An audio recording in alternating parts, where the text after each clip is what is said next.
Guys, welcome back to Andy's Dinosaur Reviews, and today we have another Mattel Jurassic World Dino Trackers figure to take a look at, and this time we've got the newest version of the Stegosaurus, and Mattel has given us so many Stegosaurus already that it was at least time for an updated version as far as the action feature goes, and I do believe we actually have that here. Finally, I think potentially for the first time in all of the Mattel Stegosaurus figures, we have a slightly different action feature. We have had updated sculpts in the past as far as like a slightly different head and everything, compared to older ones like the mouth was closed, I think, on the older ones. The mouth is open on the newer ones, but we've never really had an alternate action feature, so it is very cool to actually have that here with this version. And I can definitely say that in hand, this Stegosaurus looks way nicer than I was really giving it credit for prior, because I wasn't really all that excited for it, and it was almost like an afterthought as far as this figure goes. But now actually having it here, I'm pretty impressed with it. It definitely is in hand a lot more appealing than I was expecting it to be.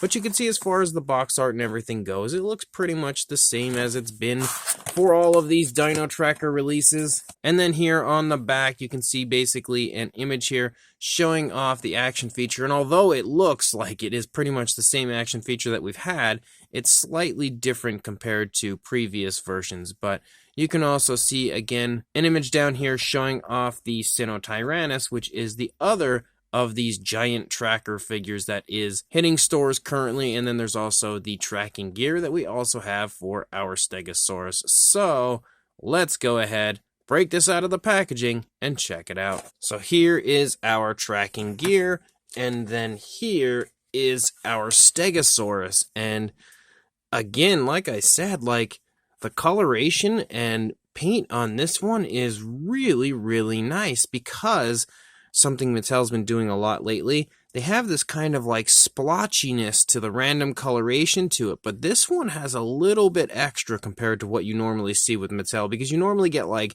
one random color that just shows up and it's kind of ugly. It doesn't really look that good.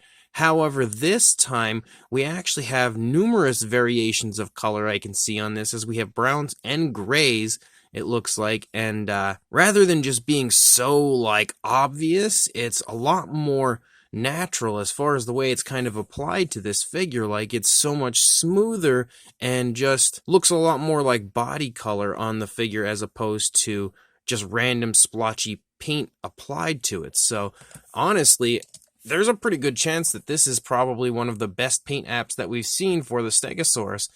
Overall, my favorite would definitely be the Sarah Harding set with the Lost World Jurassic Park paint scheme for the Stegosaurus, but as far as the actual paint application, I would say that this might be the best one that we've had, which is really quite shocking. I wasn't really expecting that at all.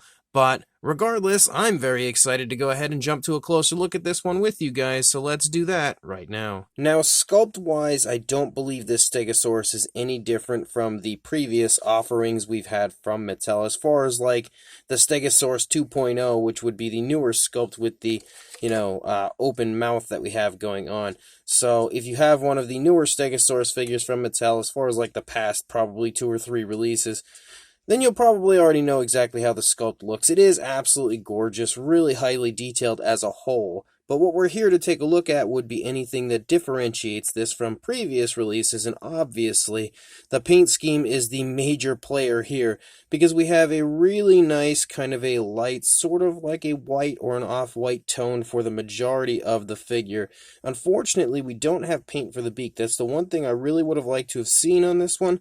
We do have this light coloration, which doesn't look terrible. It has actually kind of a little bit of a gloss coat to it as well, so it sort of differentiates it from the face, but it would have definitely been nice to see maybe like a gray or something there for the beak of the Stegosaurus. But again, we have that nice light tone for the face. You can also see some kind of splotchy browns here in the face, under the eye, leading up here toward the first few plates that pick up right there. and that looks pretty cool. But what you can also start to see is some of that kind of splotchy, kind of like speckling and just random splotches of paint picking up. It's not quite as cool looking as it gets in the body right here, but it is there.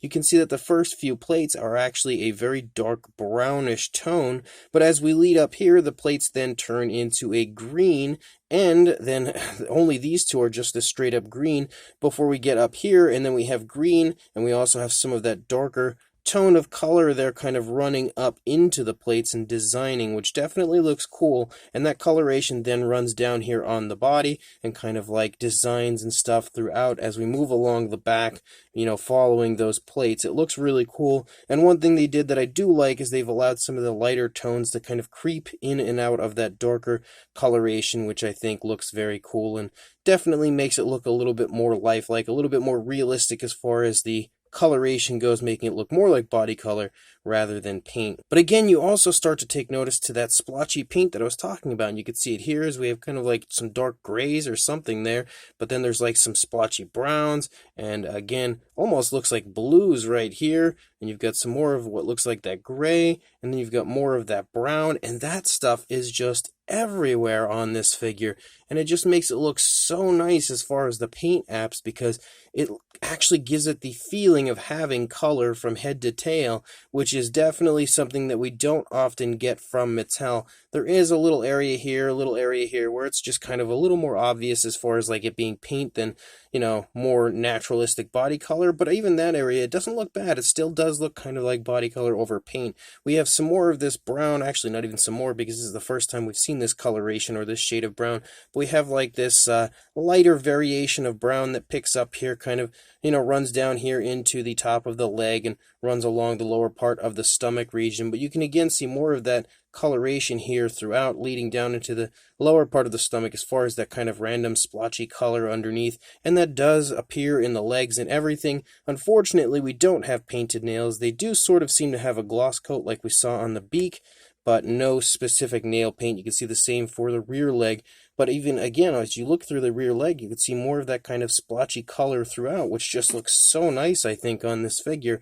And then as you lead back up here toward the tail, the plates then transition from that green with that dark brown kind of splotching through it, and then we actually have entirely brown plates again, which is the same way we started the figure off up there near the head. And you can see that those plates continue to be that dark brown as we lead out here into the tail, and we have more of, again, that random coloration showing up here, that random paintwork showing up all throughout the tail, which is really, really nice to see some paintwork out onto the tail. And then we have the thagomizers out here, which are also that very nice dark brown, which I think looks really good and plays off of the lighter primary tone of color for the body very nicely. Really helps to make those stand out. And you can see as we move along the underside, again, more of that coloration. Like you can see it here in the stomach, that random kind of splotchy, like super, super weird coloration that they've applied, but it does look, again, really good if you ask me. One thing, though, that I am not necessarily a big fan of on this is the fact that we have red eyes, or like a red-orange for the eyes. I don't see an actual pupil either. That's one area I don't think looks very good. I wish they would have just given them black eyes, like just nothing more than a black eye, and of course, a gloss coat, which I think we have there. Would have looked a lot better than random reds, but it still looks okay. Again, as we move through, you can see same deal over here, just like we saw on the initial side, although I actually think it looks like there's more of this kind of lighter brown over here. Yeah, there's definitely more on the leg, and it seems like it runs a little further back on this side, more so than what we saw on the initial side. But you can again see that we have that same style of paintwork up here for that darker tone and allowing the lighter tones and everything to kind of creep through, which I really like. And you can yet again see that kind of splotchy brown and all of that various coloration throughout every area on the figure, really abundant on this rear leg over here. You can really see the gloss coat of the nails over here as well. And then again, as we lead out into the tail, you still see that all the way out, even out here toward the tip. You can start to see it again over here as we are out there near those thagomizers. But again, the coloration of this is super, super nice. Like, I really, really like the colors of this Stegosaurus so much more than I thought I was going to. And that kind of like really cool, subtle, splotchy coloration all over, I think really has a lot to do with it and helps to give this Stegosaurus a lot more of a realistic look and a lot more of a almost fully painted feel, which is something that we don't often get from Mattel. And then we've got our tracking gear as well, and you can see the tracking gear does look pretty nice, like definitely nicely sculpted. I love that they've been using these straps for all of them, having that strap-like look. And again, as a whole, it's very nicely detailed. There's no real color variation or anything to it. It's all just that dark brown, but it definitely looks cool, and I'm pretty excited to see it on the Stegosaurus, so let's go ahead and throw it on right now. So there is our Stegosaurus now with the tracking gear included on it, and it definitely looks fun. Again, every single one of these figures that actually include the tracking gear always give me the strongest Dino Rider vibes. Same deal for the Stegosaurus, definitely is giving me that vibe here as well, and it kind of slides over the plates and everything and then straps on the underneath of the stomach of your Stegosaurus to complete that ensemble here with the tracking gear, which is pretty cool. But again, as far as the articulation goes, we have pretty much the standard for Mattel. You can see the head can swivel and all of that stuff. It can go up, down, left, right, all over the place, so the head and neck area moves nicely. You also have the leg, which can go forward and back, a little jerky, but that's very common for Mattel. It doesn't seem to go out away from the body, maybe a little bit, but not much. Same deal for the leg articulation, forward and back, and this should go out. Yeah, it definitely can go out away from the body pretty nicely. And then you have two areas of articulation in the tail, right here and right here. So you can see you've got a really smooth side by side, but you can also go up and down, and that is part of the new action feature for the Stegosaurus. So straight away, the button is right here to activate that action feature. And the first one is going to be very well known for us Mattel collectors. You can see it's just a side-to-side tail swipe, something we've seen tons of times. Works pretty nicely. But we also have a different one over here with another button, which now moves the tail up and down, which is really exciting because that is something we did not have before when it comes to a Mattel Stegosaurus. So definitely a plus as far as that aspect goes. But one thing I did not do was show you guys the Jurassic Facts app, and I'm sure it's going to be one of these random plates. There it is. It's right here, and of course it's right within the tracking gear, so I guess we'll have to take that off to get that out. So there is the Facts app code for anybody wanting to add this one to their collection. But of course, the best way to add it to your collection would be to just actually buy the figure. Regardless, as far as a size goes, I don't feel like we need to give it a size or a measurement or anything like that, because it's the same sculpt we've had numerous times in the past from Mattel for the Stegosaurus. There's no real difference between this one and any of the Stegosaurus figures we've had. They've all been about the same size. And again, I don't really feel like a size is really going to help anybody at this point, because by now, this far into the Mattel line, you've probably got a pretty good idea of the size, but we will, of course, do one size comparison with Mr. Papo T-Rex, the Attack Pack Clovisaurus, and Robert Muldoon from the Mattel Jurassic World toy line in here with our Stegosaurus. So you can see that, again, just as we expected, it's right there in the size range that we usually have from Mattel for the Jurassic World type of a Stegosaurus. I would love to see one of the Stegosaurus at some point from Mattel get released with the tail like actually up off of the ground pretty high. Like, I guess you could technically alter this one so you can customize it if you want to, like, you know, freeze the tail there, glue it up. You could actually get that appearance with the, now I knocked Muldoon over, but with the tail actually up off of the ground. So this one here would probably be a pretty good repaint candidate. You could actually grab one of these. The way I would do it if I were going to repaint one of these would be to put the tail up, have it nice and high like that, exchange the head for the older Stegosaurus head, because I actually like the original Stegosaurus head more than this one, and then give that a Lost World Jurassic Park paint scheme. And this one would be perfection if you ask me.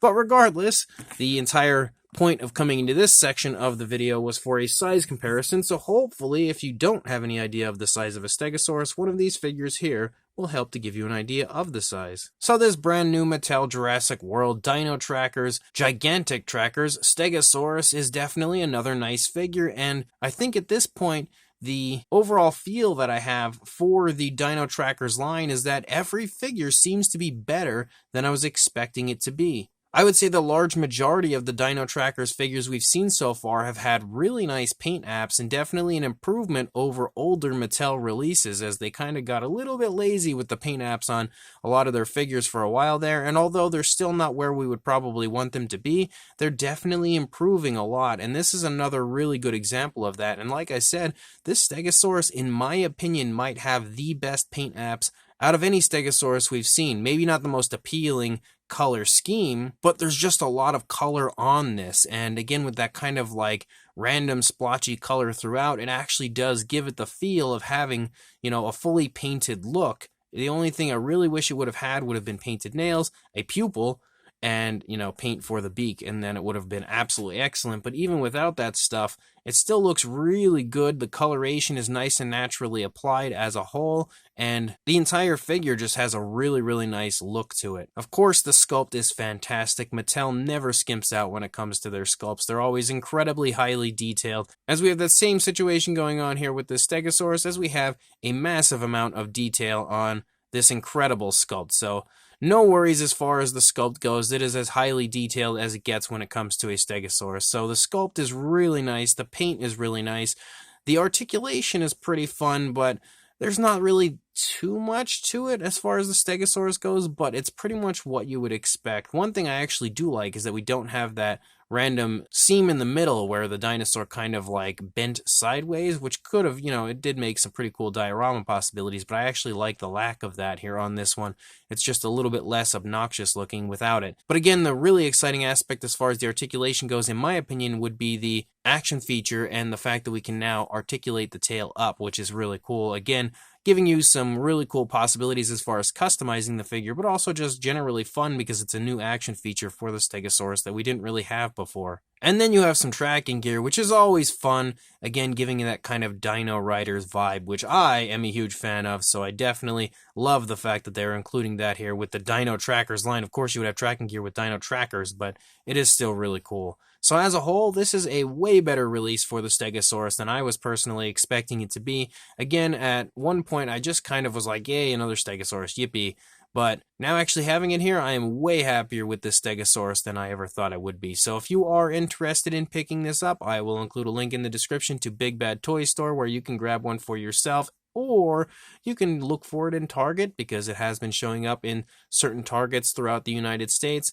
If you're in a different country, though, unfortunately, I have no idea how to order it because Mattel is just so weird when it comes to their distribution. It makes suggesting anybody to go anywhere specific very hard because you just never know where their figures are going to be sold, what figures will be sold where. So hopefully, if you're in a different country, you can find it there. But again, in the United States, I would recommend Big Bad Toy Store, Amazon potentially, or Target. But one way or another, if you can find this, definitely grab it because it's very cool. And like, comment, and subscribe, and I will see you in the next review. Thanks for watching.